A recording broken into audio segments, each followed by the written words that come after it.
Welcome to CivilNet. We have a very special guest with us here in the studio, Dana Walrath. She's an anthropologist and an author.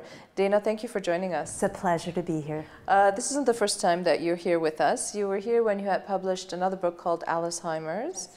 And today we're here to talk about your next project, which is called Like Water on Stone. It's a book of poetry, but it's just not poetry. It really tells the story of a time of the genocide. You are your mother's Armenian. Why did you feel it was important to write this book? This story came from the one sentence I had about my grandmother, my who was from Palu.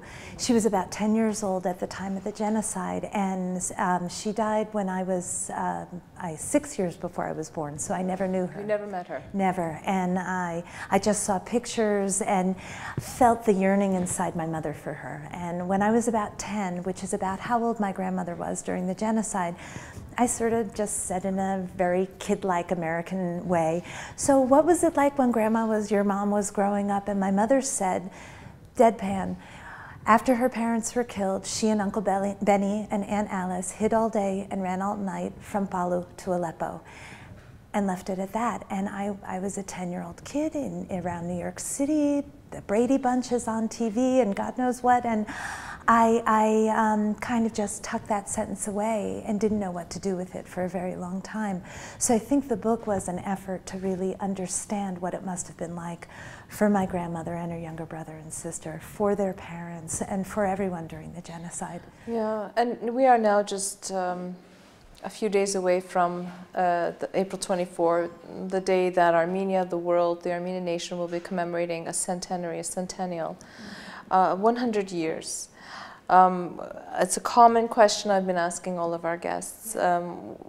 We'll get back to the book and why you're here in Yerevan, but to talk about the genocide and why so many of us have this need to tell the stories of our grandparents or great-grandparents.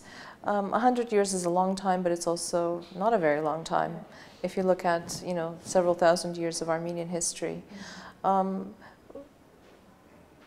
What are your feelings now that we are just on the threshold of April 24? Right now, I'm going back and forth. I mean, every time something like the Pope's announcement, I just get filled with hope that the world is going to shift. We need a new world order. I think that poisonous things were set into motion when the Armenian genocide wasn't dealt with in terms of the international consequences. It's, it was a real social justice issue that has been let just to sit and ferment and never be addressed. So when that happens, I'm hopeful, and then the politics start playing out and I get depressed again. So I'm sort of sitting here waiting and hoping that we'll have some kind of shift. And I know that I'm talking with people on the street all the time. I'm an anthropologist. That's what we do. Every minute of every day is field work. And I'm hearing people say, oh, Obama, he's never going to do anything. He doesn't care. We're strangled by Russia and this and that. And a sense of how is it going to change life here if there is this kind of recognition. And what I really hope for is that there are changes for Hayastan. I think that that's really what we need. But as someone who came of age in the United States during the Civil Rights movement, I believe that international recognition really will lead to changes down the road. Perhaps you're the best person to answer this question, a question that oftentimes is addressed to us Armenians, from Westerners to Europeans to Americans to perhaps Russians. Get over it. It's been 100 years. I've actually written about this. Well, there's a couple of really important reasons. One of them is if you look at all the scholarly models of what genocide is and the stages of genocide, the final stage of genocide is always denial. So we're not in a situation of getting over something. We're still in the middle of something.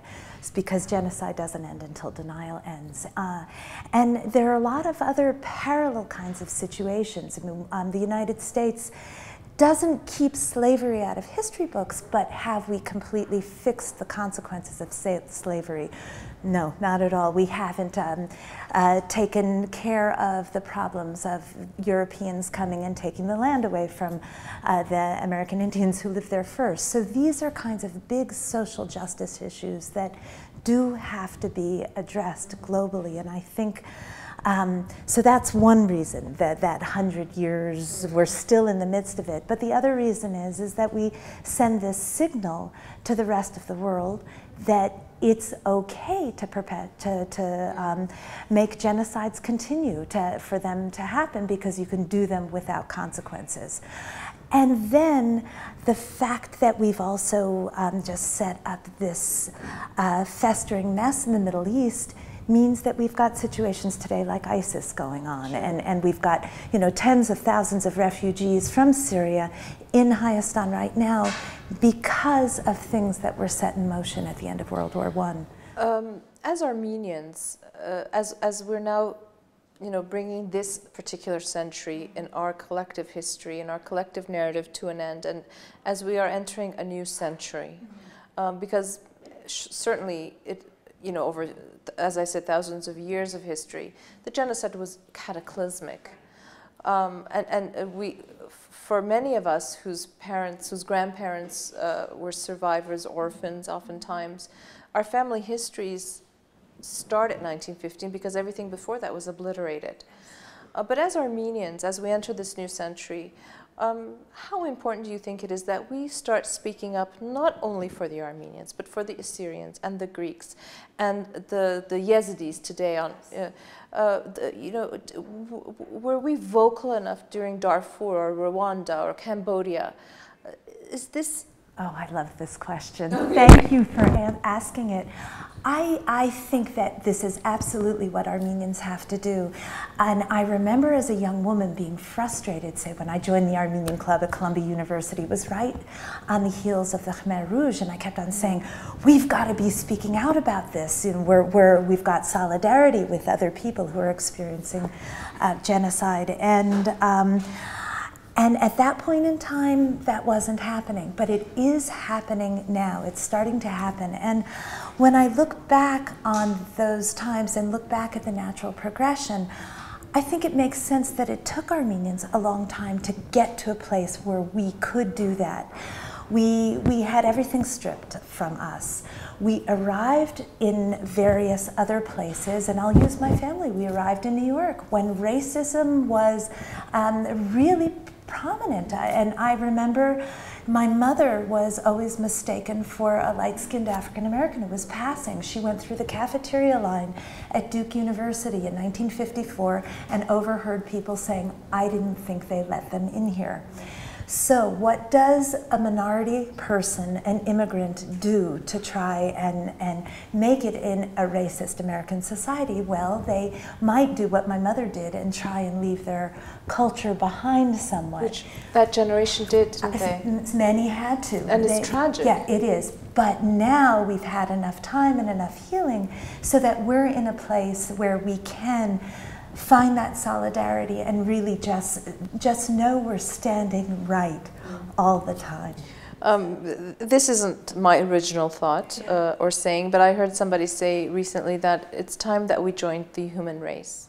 Absolutely. It's time that we talk about those global issues that impact the world, that impact us, our region, our families, and I hope that perhaps this next cycle will be able to be a voice for the dispossessed, a voice for those being massacred today, right before our eyes, and it's incredible that it continues. Yeah, it really is. It's shocking that it continues, but wouldn't that be incredible if what we can do is really take out of our experience, not hatred, not revenge, but how we can turn this into a positive force into the world. And that's sort of what I tried to do in the book that I wrote. I wanted it to not be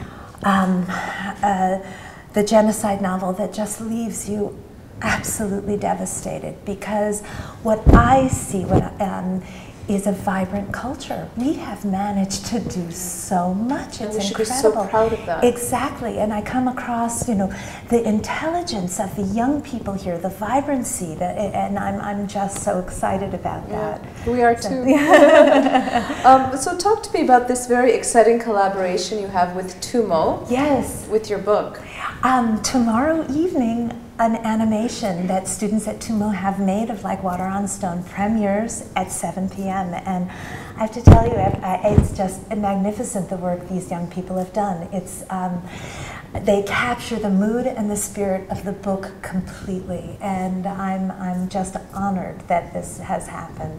So it's open to the public. Please come out. We're going to also have an exhibit of some of the original artwork, which is stunning.